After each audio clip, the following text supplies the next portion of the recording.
What's up, my family? Listen, first-time listener, or you've been here the whole damn time.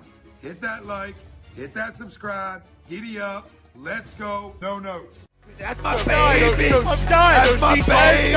We're going at it at 110%. I just want 5 minutes of happiness, please. Just give me 5 minutes. And they scored! They did it! Slap. What the hell was that? Oh, yeah! What the f*** are you talking about?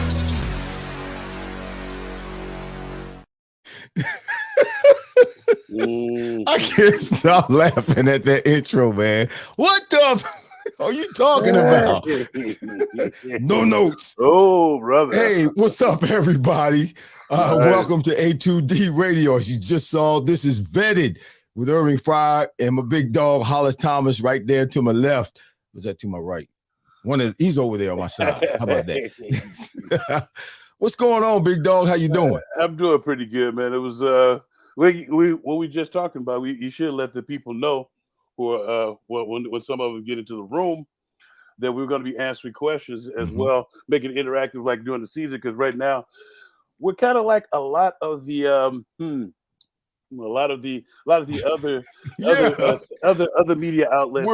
We're trying to make up content. So you're trying to make up the content. Like, I can make up content like a son of a buck, but I don't. I like to talk. Keep it on the line of sports and stuff. And I like to keep religion and then politics out of the conversation because you lose friends like that. And I'm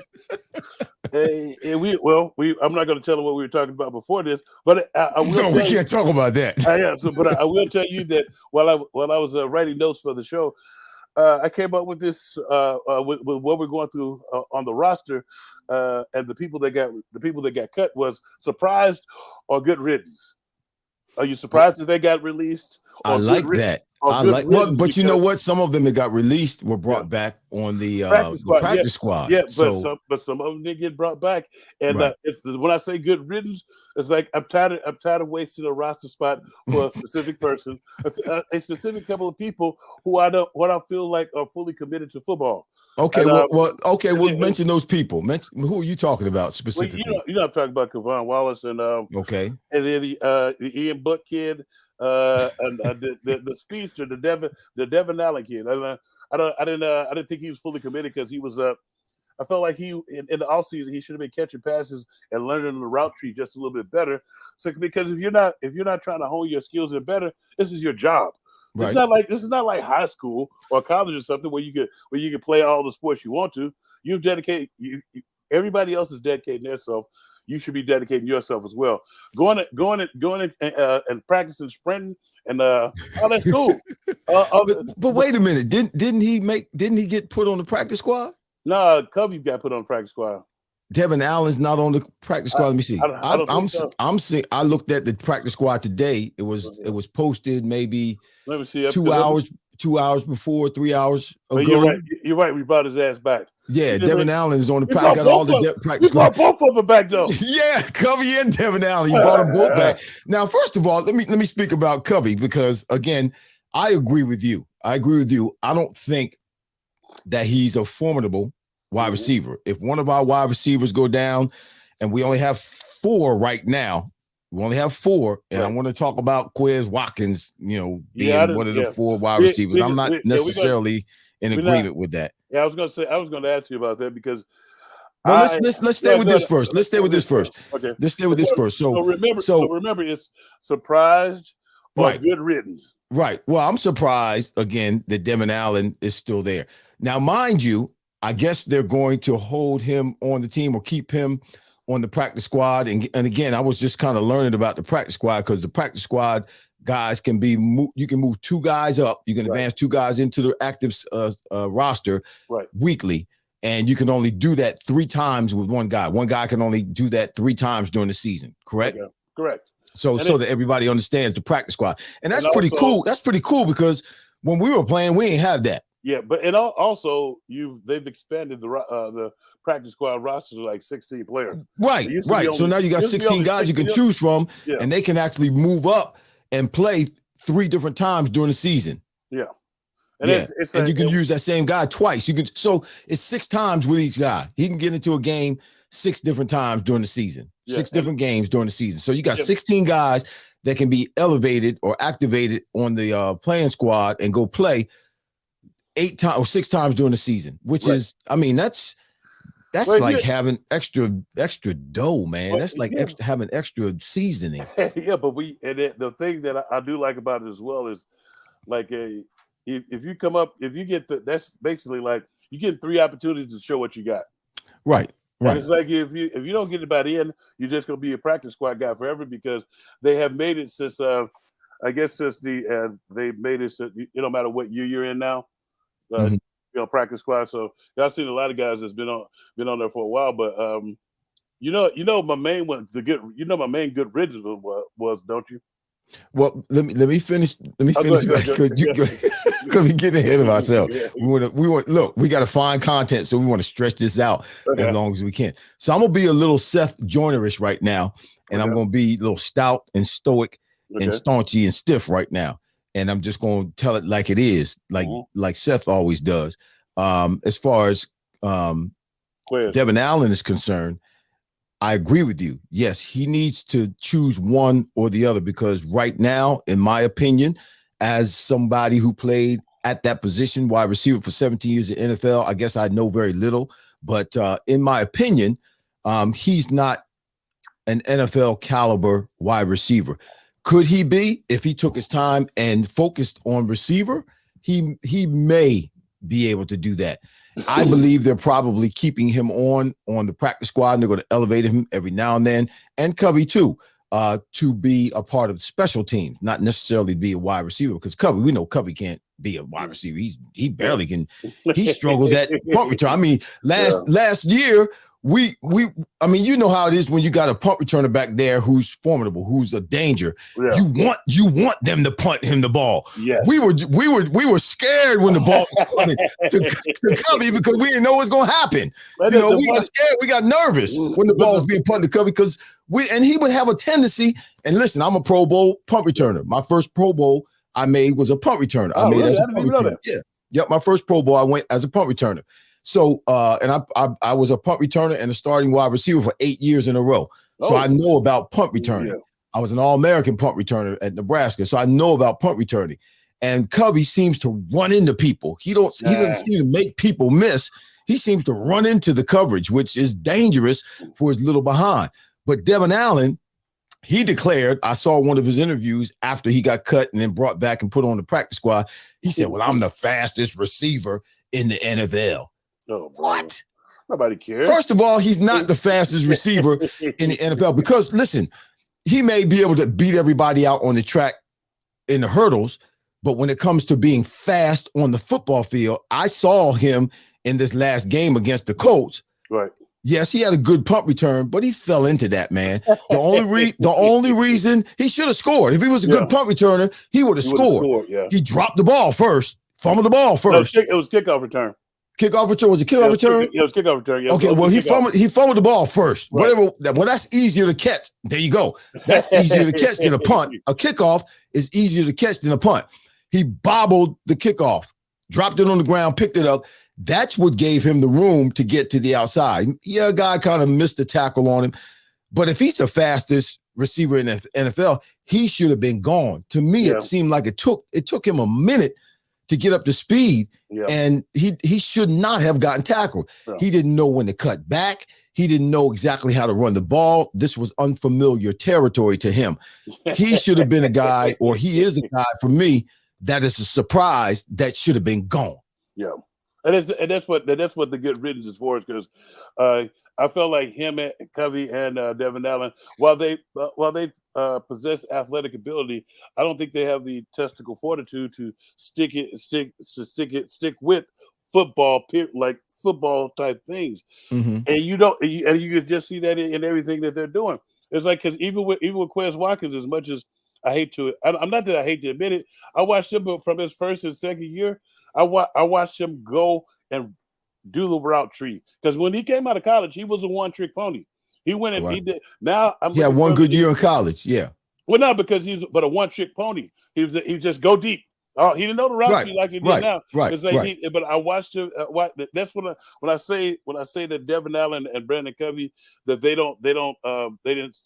haven't invested in football. That's what I'm talking about. Like he went off season. Now, hopefully, Quez did it this year because we didn't get an opportunity to see him unless you're at practice, and you know how I feel about practice. Go ahead. But that's my point exactly with Quez Watkins.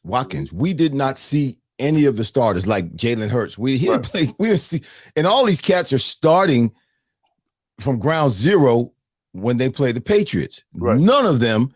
Yes, they've had practices. They've had these interacting practices with other teams. Correct. It's, big dog is not the same. It's not the same at all. All that's controlled. That's no different than us going live against one another in practice. Matter of fact, it's a little bit easier than us going live against one another. Why? Because I see you every day, and I can't just bring the same old thing every day. I got to come up with something new because you know me and I know you. Right. So the battle is even a little more strenuous and a little more important when it comes to battling the guy that you face every day on the opposite side of the ball that's your teammate because he knows you. Yeah. So when it comes to these joint practices, it's a little bit easier because those cats don't know you. You can bring the same thing you've been doing, and they haven't seen it before. So when you talk about A.J. Brown, DeVonta Smith, these guys have not. I mean, Zacchaeus, he's seen preseason action. Mm-hmm. But I have not seen any Quez Watkins. Yeah, and as far as I'm concerned, the way Quez Watkins left the season off last year with his play, he needed to be playing in the preseason. Yeah. I don't know what's behind that, if he was hurt or if the coaches are just lunatics. But Quez Watkins should have been in there with Greg Ward playing ball in the preseason, proving, because he hasn't proven himself. Yep. He needs to prove that he can be productive in this offense and be an asset to this team at the wide receiver position. There's a big question mark in my mind about him right now. And as far as Greg Ward is concerned, that he would be my guy. He played and had a great preseason. He's always been consistent. Yes. He had maybe a couple of times, where he had a few mistakes, but in the last couple of years, when he's been called on, he has been consistent. And he has been reliable. This is more so than Quez Watkins. The funny part is, like, when you were talking about that, the one part that I know that myself, you, and all the fans are looking at is like Quez will make a good play when everybody else is making good plays. We need to see, because every time when the chips have been down, and we needed him to step up because they were tag teaming our other guys, and then we needed him to step up, and he's running across the middle in the Washington game. We needed him to step up right there because they had quality coverage. They was running running a bit of a, not a Tampa 2, but it was kind of like a Tampa 2, but it's kind of like it wasn't a man under. It's a man one free.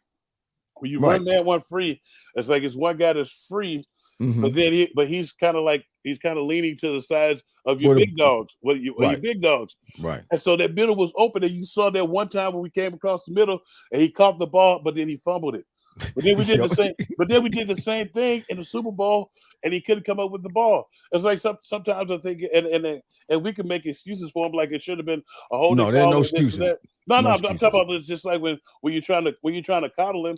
I was like, but if the ball, I've been told from the jerky receiver coach that you used to play under when you first got here, that if the ball touches your hands, it's supposed to be a catch. Gerald Carr. Listen, these cats are grown men. I mean, they're young men in terms of you and I, but they're grown men, and they have a responsibility. They've signed multiple $1 million of contracts, multiple $1 million contracts. Yeah. They're held accountable, and to be given, I just don't understand, to be given more for him when it comes to Greg Ward and Quez Watkins. Mm-hmm. They're giving Quez Watkins more leeway and more of an opportunity, even with his mistakes, than they are Greg Ward. Yeah. I think Greg Ward deserves. I mean, okay, well, I guess we're going to see it when it happens. If it does happen, if Quez Watkins is this guy who's been reformed and revived and renewed and born again this year. Yeah, I mean, the coaches talked about it. No, but this is the other thing too. It was like when when you're on social media talking about watch. Okay, we watching, sucker. You bumping your gums. He's full of crap. Yeah, He's I know. full of I crap. hate when people talk crap. It's like Yeah. that was the same thing with the one who I said good riddance to, K'Von Wallace. He had what the hell was it? Remember I told you? He said it, and he said in the interview the it part. I'm getting it's guys like him, Jalen Hurts, and those guys who bump their gums on social media. It's like you're not supposed to talk about what you're about to do. No, it's like kind of like, and I hate to bring up the bum ass Cowboys, but Dak Prescott talking about he's not going to throw double-digit picks. Oh yes, he is. I told you he's already throwing. He's throwing interceptions on his commercials, so he's going to throw double digits. He threw 10 in practice. Not that, but when you start bumping your gums and you start talking trash, right? You're not. To me, you're not concentrating on the task at hand, which is winning games. If you concentrate on the task at hand, which is winning games, then you don't have to say nothing. Your player, like Hassan Reddick said, your play will speak for itself. Right. You have to let your play, like you said, speak for you. Not your flappy gums, not talking junk, because that never works. Listen, our agree or disagree or agree to disagree statement today is, watch this, the Eagles will win the season opener against the New England Patriots by double digits. Do you agree or disagree? The Eagles, Patriots, the Philadelphia Eagles will win their season opener this year. We're just a few days away, too. Another week and a half, I guess, away. Good gosh, it seems like it's taking forever. They'll win the season opener against New England in New England by double digits. Do you agree or disagree? Y'all come on in the room. Listen, we want to take some of the questions. We want you to do this. We want to kind of interact. We've been doing Vetted now. What's it been, a couple of months, Big Dog? We've been on A2D radio? Since May. Okay, we've been on since May. We've been doing this thing. Yes. Great stuff. A2D radio is great, and we thank God for this platform. We've been here, Vetted, with Irving Fryar and Hollis Thomas, but we really haven't taken the time to interact with our followers, those of you who are on every week with us and you put comments in. And next week, we won't be able to spend much time with you because next week, our guest, and we're going to hammer it for the whole season. But our first guest next week is none other than Jaws, Ron Jaworski. He's going to be on with us. Yeah, he's going to be on with us next week right here at Vetted. So as the season goes on, our guests are just going to increase in popularity. Yes. But today, what we want to do with you, those of you who are our followers, who are maybe our fans, who join us every week here on A2D Radio, at Vetted at 5 o'clock, we want to give you an opportunity to ask myself and Big Dog, Hollis, questions. All right, interact with us today. What we want you to do, so Ralph in the studio will know that it's a question and address it. We want you to put a Q up and a semicolon and then ask your question. And then that will catch Ralph's eye and he'll be able to throw it up in front of us and we'll catch it. Craig Kaplan. He said, nice hat, Herb. Thanks, Craig. It's a bucket hat. It is Eagles green, though. I think it's kind of towards Kelly green. I got my green background. Big Dog's got his green in the background. See, we're trying the Eagles thing. We're doing the Eagles thing. I got my autism shirt on. Yeah, he's got the Eagles autism shirt on. Yeah. From a girl, she's like, you didn't wear your shirt this year. I was like, because you didn't have my number on the back like you did last time. She said, yeah, we didn't have enough time. I was like, yeah, I knew I was coming. So do you have any practice squad or releases that, I mean, I'm surprised that Tyree Jackson is gone. Yeah, that was one of my surprises. Yeah, I was surprised he's gone. It was a surprise at him. I was a little surprised at Morrow. Nicholas Morrow. But then I was talking to somebody and they were they was like, I thought that was his boy. I was like, yeah, you can't get too comfortable. You can't Hillary Clinton it up and think you just have it just because you know some people. And so I only said that. Is that what he did? Hillary Clinton it up? Yeah. Well, you saw what she did in the election. She just thought that it was gonna be her because not him. It's like and nobody wanted to hear that. So it's like because when you look at it, he really didn't do anything to make you pop out. We was talking about Chris Ellis more, and he had a great preseason. Ellis did, yes. Yeah, and the Kobe Dean. We were talking about those guys more than him. And then on top of that, you had to bring in Miles Jack and the kid Cunningham. Right. And then they were still bringing in linebackers. Something should have clicked up there because I felt like since he knew the defensive coordinator, he was going to like smooth it over. Mm-hmm, But you can't be automatic, especially if I'm the defense coordinator and I just got this job. I'm not going to just put you on the team. You have to show why you need to be and supposed to be on the team. So I felt like Nicholas dropped the ball on that one because they didn't even bring him back to practice squad. Right. And I think a little bit of it, throw that comment back up there, Ralph.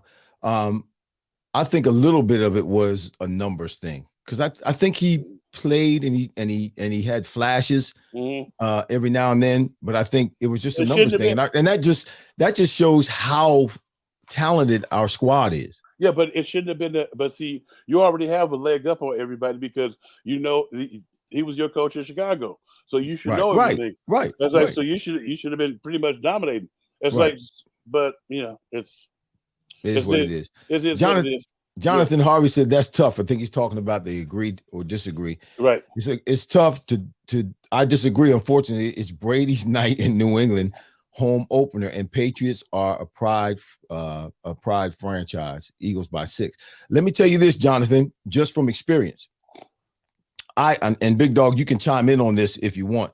I hated when I hated when there were festivities and special occasions and special presentations before the games because it took away it brought a heaviness on and it brought people down from the intensity of starting the game. You want to start the game a certain kind of way. And it's a distraction to me as a football player and to the teams I've been on when there have been special occasions like that, when you were honoring somebody or maybe putting somebody in the ring around the stadium or, giving the trophy. When you're doing stuff like that, it's a distraction. And it's more of a distraction for the home team because it impacts the home team more than the visiting team. So I'm looking for that. And it's not going to be a little deal when they're honoring Tom Brady. No. It's going to be a big deal. It may take 10, 15 minutes for them to do whatever it is they're going to do. That's a distraction for the home team. Exactly. And I was going to say something crazy. It's a Peter pooper. Yeah, it's a penis softener. It's a Peter pooper. It's a penis softener. The one thing that I will say I totally agree with what you're saying. And the first time that I recognized this is when our beloved Ray Bob. Right. You remember that first year you were here, we played against the Cowgirls on Monday Night Football. And so I was standing next to Ray on the sideline, and he said, "Baby T, we about to get our ass kicked." I say, "How you know?" I was a rookie. So Ray Bob was straight, bro. He kept it real. He said, anytime you break out all the bells and whistles and take the attention off the game, the home team normally gets their ass kicked. That's right. And we proceeded to take one to the mouth. That's we got kicked right in the teeth. That's and right. it was just like and it's like that. It's just like when you were saying that it's different when you're raising a banner for that the team has there. Like the Thursday night game, that's normally a buzzsaw game because I played in one of those when I was with the Saints. And we went to play Indianapolis after they won the Super Bowl, and we ran into a buzzsaw. They was all hype and stuff. They was getting their rings and stuff. This is different. You're just honoring who some people feel the great Tom Brady. So it's gonna be some nostalgia in there. Right. I thought it was gonna be about 9 or 10. So I felt like we was gonna kick their teeth in good enough because some of the guys will be enamored by seeing the great Tom Brady. Yeah. Listen, Jonathan Harvey, I want to help you out because I don't know if you bet on games or whatever. The Eagles are going to win this game. The Patriots are going to be distracted. Okay, it's a big deal, and it's going to be a big deal. And yes, the Patriots are a great organization. They're going to make a big deal out of it, but it's going to be a downer. I've experienced this. Played 17 years, numerous times. It's going to be a downer for the home team. We used to love to go in when we knew they were going to have some kind of accolades or things like that for the home team. Because guess what? We're gonna catch them off guard right at the beginning. It's the opposite. Here it is. It's the opposite of what we used to do in college and in high school for homecoming. Ah, yes. When we were playing homecoming games in high school and in college, we would always play a team that we knew we were gonna beat, a team that was beneath us, that even if we didn't play well, we could still beat them. Why is that? Because the festivities take away from the focus and the concentration of the game. The festivities take away from it. Now, especially in high school and college, we used to take when the team scheduled us for their homecoming, we took it personal. Yeah, you want to try because they think they can just beat you. Yeah, so in high school especially, I ruined a bunch of homecomings. We came in, we kicked the door, and we took their girls with us. That's what happened. In Nebraska, we always play somebody like Iowa State or Iowa, somebody like that. We knew that even if we came out halfway, we could beat them with our second team. You was on the Tom Osborne, right? Yeah, I was under Tom Osborne. Yeah. Matter of fact, I'll be out there in September, man. They're honoring me at halftime. The 40th anniversary of our team is being honored in September. I think it's September 30th. That's a Saturday. They're playing Michigan. I'll be out there. Y'all follow me because I'm gonna document it all, man. Hey, Kate.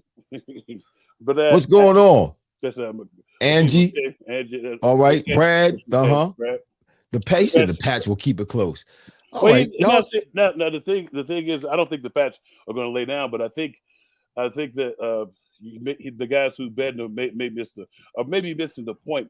The point is this: it's not that they're not going to try and come out and play, but it's kind of hard to get back up. Right? It's a giant distraction, especially. It ends up. Yeah. Mm-hmm. And Jonathan's saying he didn't think of it that way, and I know you didn't, Jonathan, but it is that way. You know, for me as a player, listen, I'm focused on the game. I don't want no distractions. Don't talk to me.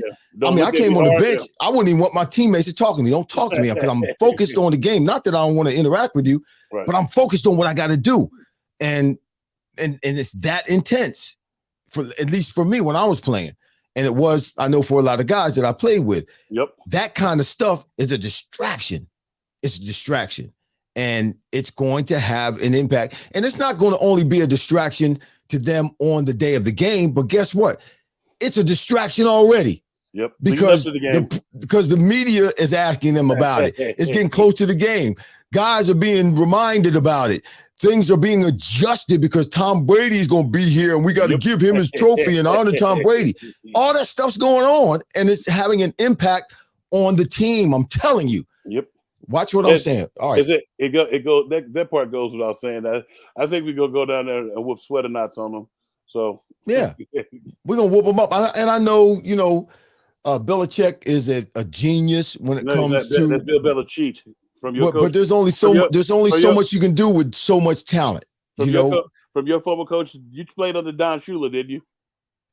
Yes, I did play on the Shula. Yeah, so in the interview that I did with Don Shula before he passed away, he was calling Bill Belichick Bill Belichick.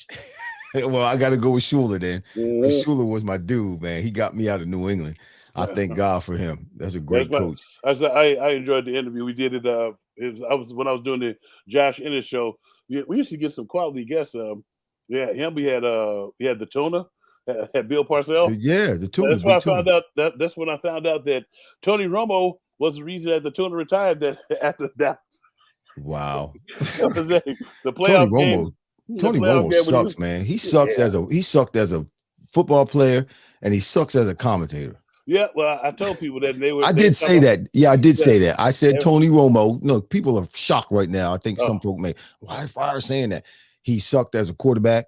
He was not very good. Nope. He sucks as I don't know why they're paying him all that money. Yeah. He's not very good as an analyst for football. He's they thought he was the second coming of John Madden. I was like, what? No, he's not the second. He's okay. Don't get me wrong. He gives some different insight and whatnot, but I don't think he's $50 million a year worth. Well, no, I don't think he's to me. I think that he's too talkative. It's like a lot of the commentators knew when to shut the hell up. Right. Every play. I was like, if you had all this incisiveness, what the hell was that when you were playing? When you playing. I was like, and you know what? He does have almost like clairvoyance where he he anticipates or prophesies what's getting ready to happen. And he's been right a few times. I'm like, okay, brother, okay, you got it. I don't know if you saw the. Maybe it's just his voice that irritates me. Yeah, a little bit, but I think it's just the kind of the delivery, and I think it's more so because he's constantly talking and not letting things happen. Right. It's like so. It's and the other part too is I was listening to one broadcast where he got pissed at the other commentator because he's apparently stole his thunder. And I was like, how are you getting pissed? Well, maybe we ought to talk and not let it keep talking, because apparently that's what the network likes, because they're paying them a whole lot of money. So maybe we ought to start doing that too.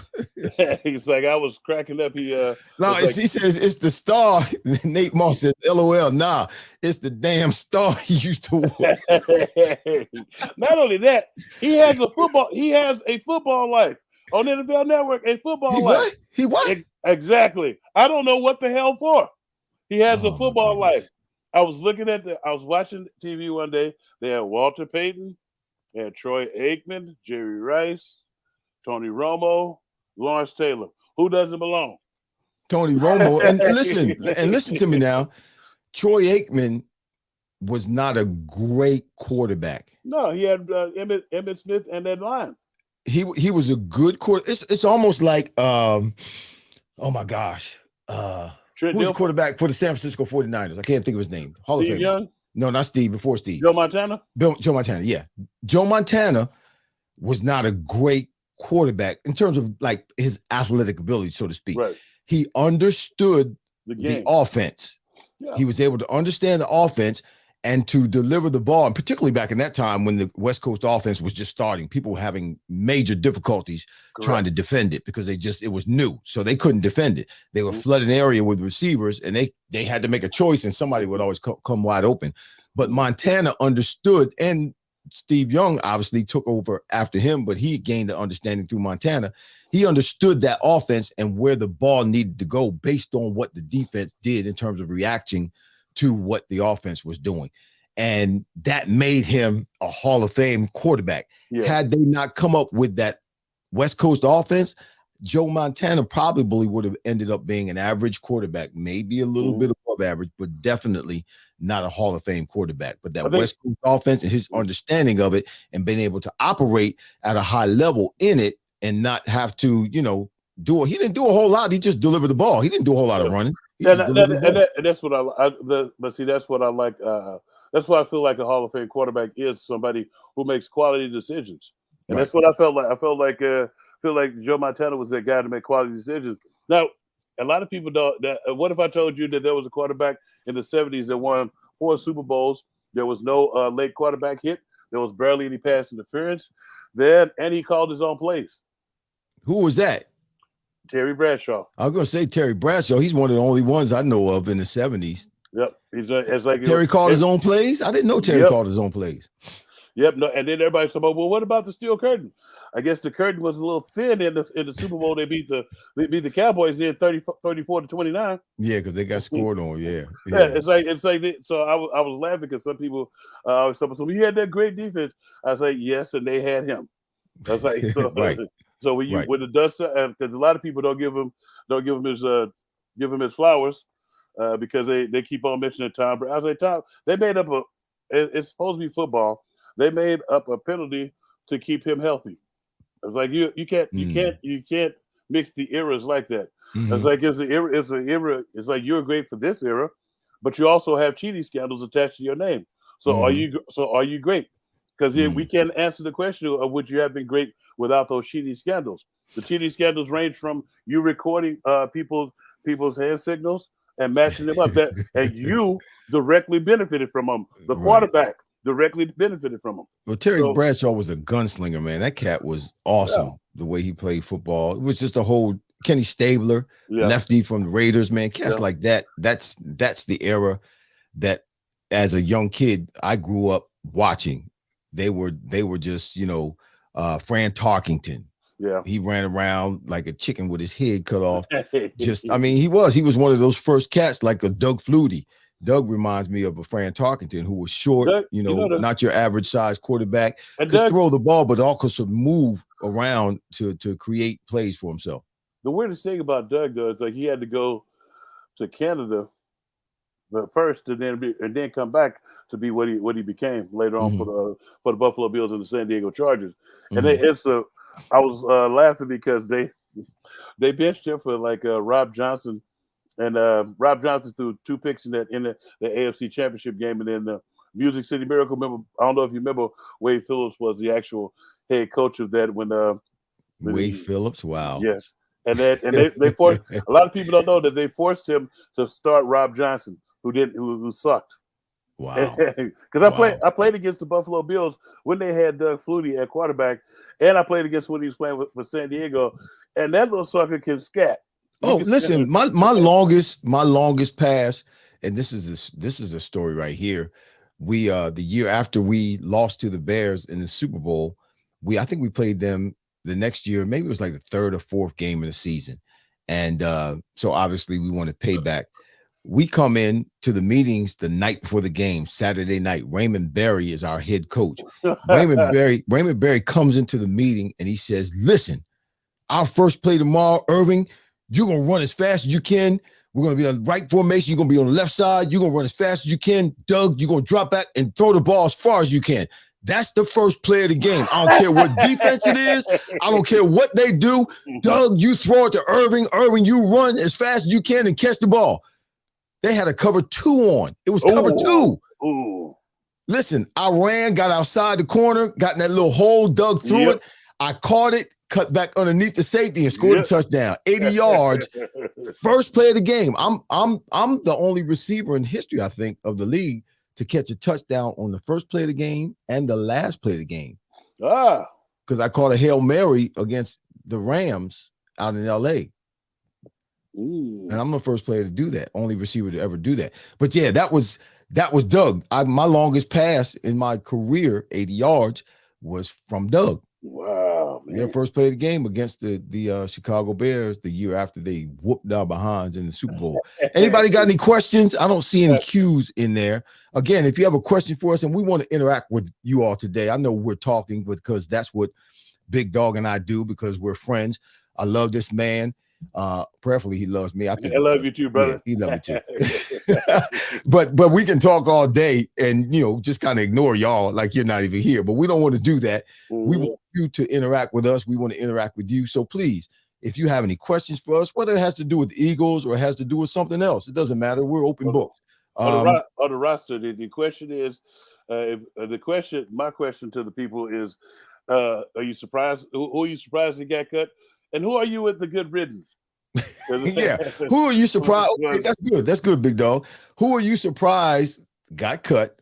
Yep. I really don't. I mean, there's a lot of talent. When you look at what's left of 53-man roster, there's a lot of talent on this team. But who are you surprised it got cut? And who are you surprised? Siposs. Who you glad is gone? Yeah, you glad it's gone. Good riddance. Good riddance. I'm tired of your trash. Tired of wasting the roster spot on you. I know. Island Smoothie Sally says Jets Eagles game. Who you got? Is that a preview of the Super Bowl? Heck, this is Vinny. This is Vinny Capriati. No, that's not a preview of this. What's wrong with you, Vinny?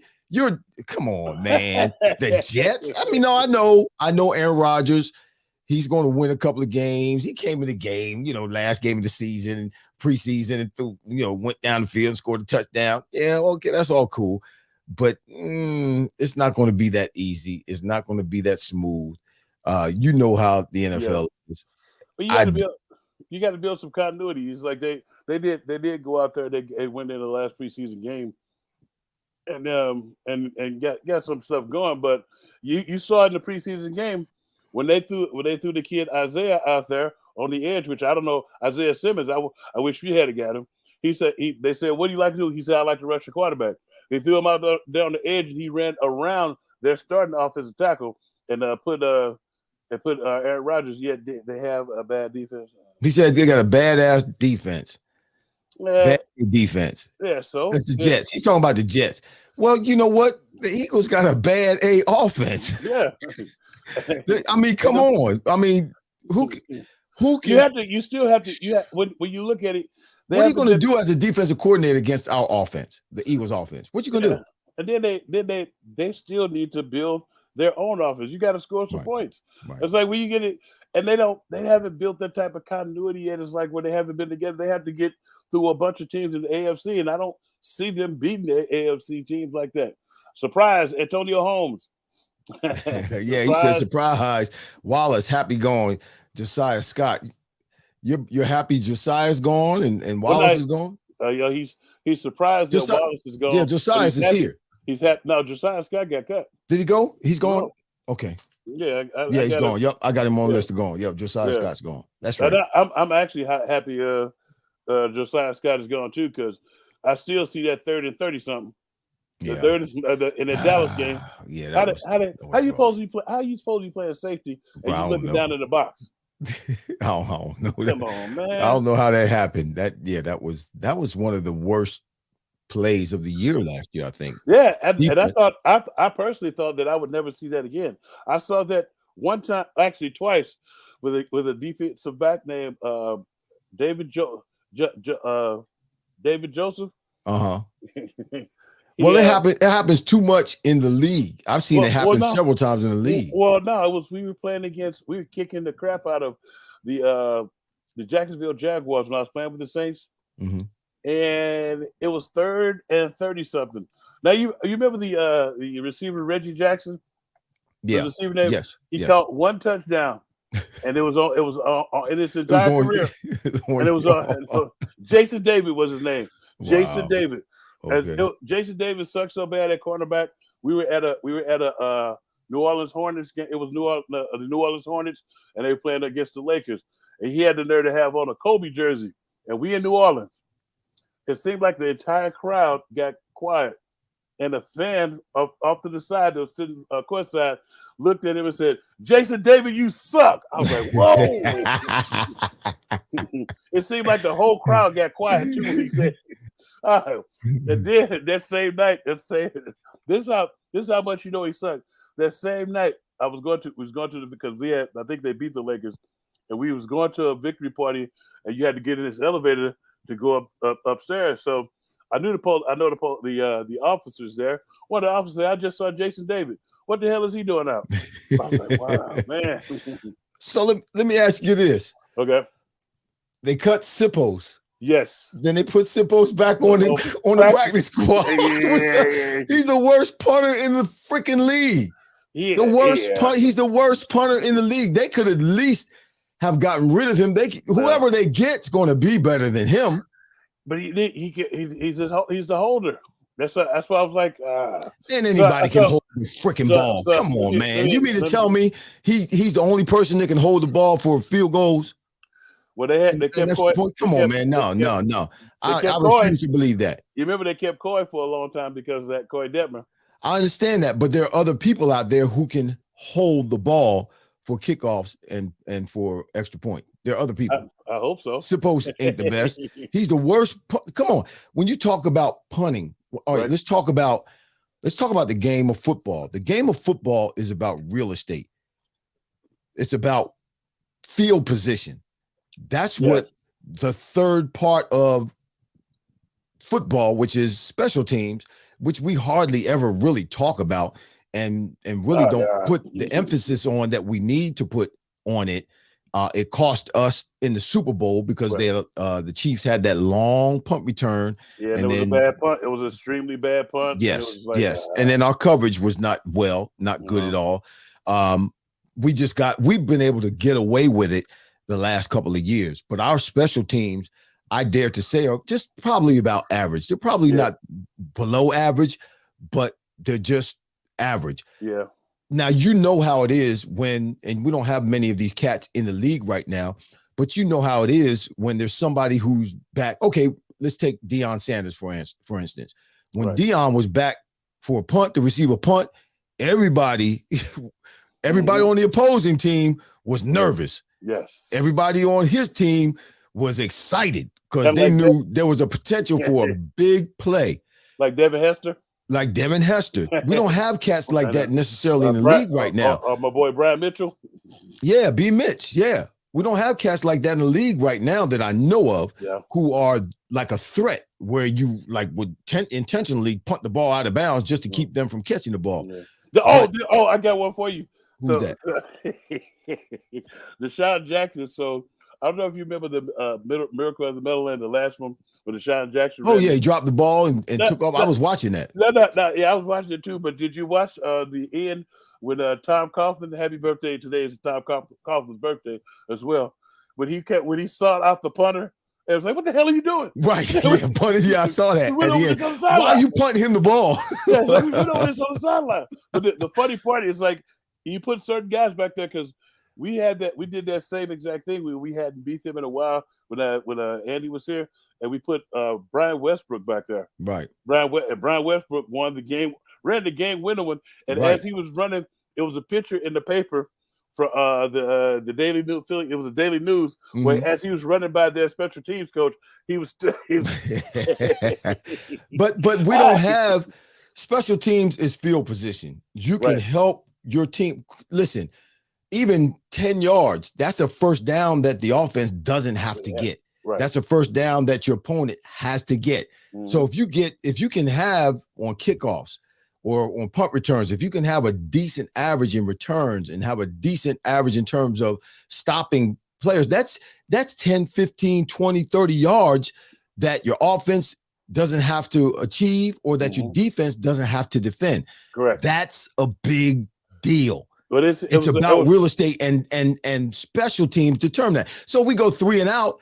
If we have a good punt, it's like kick. It's like a kickoff. Right. They start down at the other end of the field, and they're less likely to score. Right, and that's it. And what you just reminded me of one of the coaches that was saying that talking about the special teams being important because that's the hidden yardage in the game. Yes, that's what I'm saying. Yeah, you can pin somebody deep. It makes it. It's easier. It's easy, not so much easier for a defense, but it's harder for opposing offense to go 80+ yards. Yes, than it is if they got a short field. So it's like you and then the part where the offense it makes it better because the offense gets their first down out of the way, and it makes it a lot better, and the whole team turns a lot better. But I still don't know why the Siposs thing. I don't know. Somebody just said he's Jake Elliott's guy. Really? Well, he should have been gone. He's one that should have been out of here. He was out of here when they cut him. I was happy. I was like, okay, he's gone finally, because we suffered with him last year. I mean, he was horrible. He was horrible. He was the worst punter in the league and did not ever change field position for us or give us the momentum in terms of real estate. He just never did that. And I can't understand why they keep him hanging around. What are they going to put him in? They have to bring somebody else in. Because we don't have a punter right now. Yeah. So maybe they're going to bring him up. They can only bring him up 3 times, so he can only play. Well, that may be different for the older players, though. I have to check out the rule, but we do have a question from. You saying it's different in terms of being on the practice squad for an older player? Get out of here. Because when you release an older player, you release him. He doesn't go over the waiver wires. And some of the players they might not have on opening day roster, so if they're vested veterans, they're scouts and they're only opening day roster, and you release them somewhere during the season, the rest of their salary for that season is guaranteed. Okay, but that doesn't matter. Why? Because Siposs sucks. Yeah, he shouldn't be on the team. I don't care if they did, if they're crazy if they're thinking about using him because they don't have to pay him or they can use him more than a regular practice squad player. No. He needs to go, man. Siposs has got to go. Okay, so we do have a question from JD Stroman. My question is, what should the Birds do early in the game during week 1 to set the tone and pace of the game? I'll let you answer that first, big dog. You go ahead. Let me see. The best thing I think that they could do is put together a nice physical drive that ends with a big pass play. Because it's like once you put together a physical drive, you put the opposing defense on their heels. Or if we up first defensively, we need to hit them in the mouth and get them off the field ASAP. But if I'm setting the tone for the season, I feel like both sides, the one side, the offense should come out and stomp them, real quick, like stomp their hearts out and let them know that their damn celebration is over. And then the defense should reinforce that by going to 1, 2, 3 and out, or a quick turnover and out, right, and be up 14-0 before they know what happened. And right. that to me, that sets the tone for the season. Well, I agree with you. Just from I'm going to say it in a different way, Big Dog. Mm-hmm. What the Eagles need to do against New England, just to set the tone and to get themselves going. To me, defense is defense. Okay, whether if they go 3 and out, that's cool. If they go 6 and out, that's cool. If they, like one of the preseason games, a couple of weeks ago, they allowed the team to get all the way inside the 5-yard line, but turned the ball over and got the ball back. If that happens, cool. That helps to set the tone defensively. But I do believe the defense needs to get off the field and not allow any points their first time out in the field. Offensively, and I'm saying this because most of the offensive players that are going to be on the field in this first game, a lot of the defensive players have played in the preseason, but most of the offensive players haven't played. I dare say a lot of them haven't played, except for just a couple, haven't played in game speed, as of yet. Right. So I think they just need to turn it loose and not try to create any rhythm or anything like that, but just let it go right off the bat. Okay. Whether that's throwing the ball down the field, like you say, whether it's, whatever it is, let it go. Don't try to just stay within some kind of, you're trying to build some kind of momentum or whatever. No, let it go, because you got to play, because you haven't played. So if it's throwing the ball 30 yards downfield, long pass, if it's throwing something over the middle, if it's running the RPOs and Jalen takes off and gets 50 yards, that's what needs to happen early in this game for the Eagles to get them going. Right. And in that way, it will seem like, okay, we're right back in beat with where we left off last year. Nice. It's somebody, who the hell is Matt Ariza? Uh-oh. Well, no, they said somebody said we should bring him in for a workout. Oh, well, look, Craig Kaplan, he said, tell us how you really feel. That's what I'm doing, Craig. This is what the show is all about. Yeah. This is A2D radio. No notes. This is what you get. Well, you get straight, no chaser. That's what you get. Straight, no chaser. I have notes, because when I'm talking trash, I got notes too. Yeah, I got notes too. But sometimes the notes become obsolete. Of course. Yeah, it's like so. Somebody wants to know who's the starters for the D tackle. Well, right and now safety Blankenship. Well, Blankenship's definitely gonna start. Go ahead. That's your area of expertise, Big Dog. Yeah, the D tackles is going to be Jordan Davis and Flesh off the rip. The safety I got Terrell Evans next to Blankenship. Terrell Evans was the first round draft pick way back in the day. Right. He's a smart kid. He's a smart guy. He's been playing well too. He's been playing well. So we had opportunity to see him. So it's like, and then you do have a couple of good backups in Sidney Brown and that's excellent, man, because that kid can play. If he has to come in, we don't lose anything. Yeah, and also we kept Justin Evans too. Yes. So he made the squad. So it's like when you look at what they did defensively, we shored up a lot of positions that we had kind of like question marks at last year. And I feel like in this, and I think the secondary is going to be a little bit more aggressive and less of that passiveness. It's like, because last year we only rushed 4, but you always knew which 4 we were going to rush. I feel like this year we're going to be a little bit more creative, so people don't know exactly where we are on each and every play. So, and that's what I'm really looking forward to. That I'm looking for, and it's kind of what you just said too. Get off the field early. Right. In the past with Jonathan Gannon, you knew if our offense went down and scored, we were about to give up 3.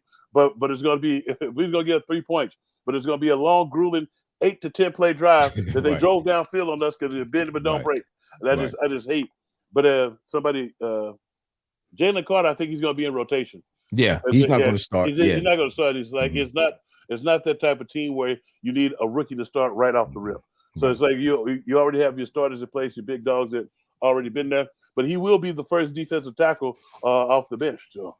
And look for Jalen. I think look for Jalen Carter not to do so much damage in the first third of the season. But as it gets towards the middle part of the season and he kind of, gets a little more involved and gets used to and a little more comfortable in terms of being in the setting of being in the NFL and that defense and being in live action.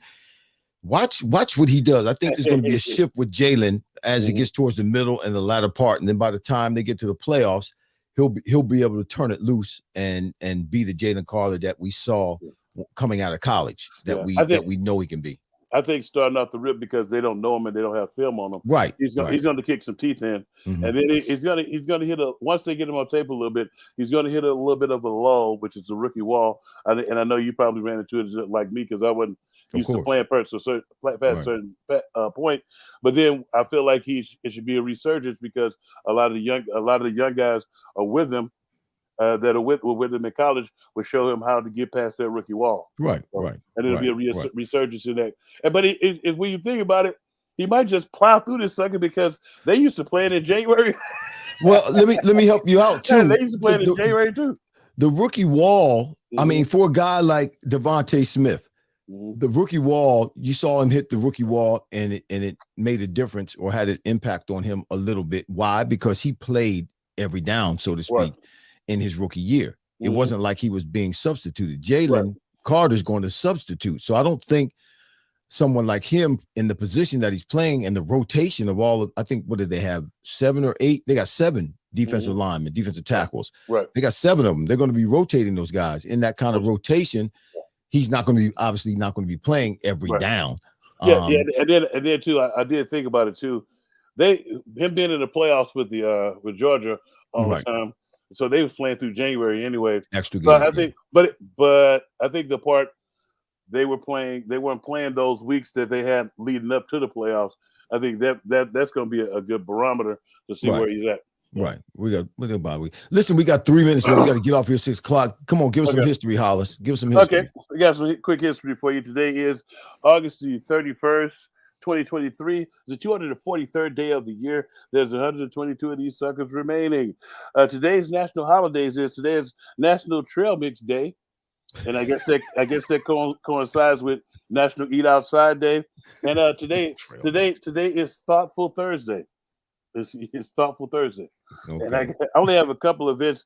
It was like the very first pro football game was played in 1895. Wow. And the guys only got $20 to play the game. Wow. And then the first sun-powered vehicle was on display in 1955. It's powered by the sun. You notice they kind of when somebody has a good invention like that, they kick it out. Yeah. So now it's back. Yeah. Yeah. 1997, Princess Di, she passed away in 1997 on this day. And then I got a bunch of birthdays real quick.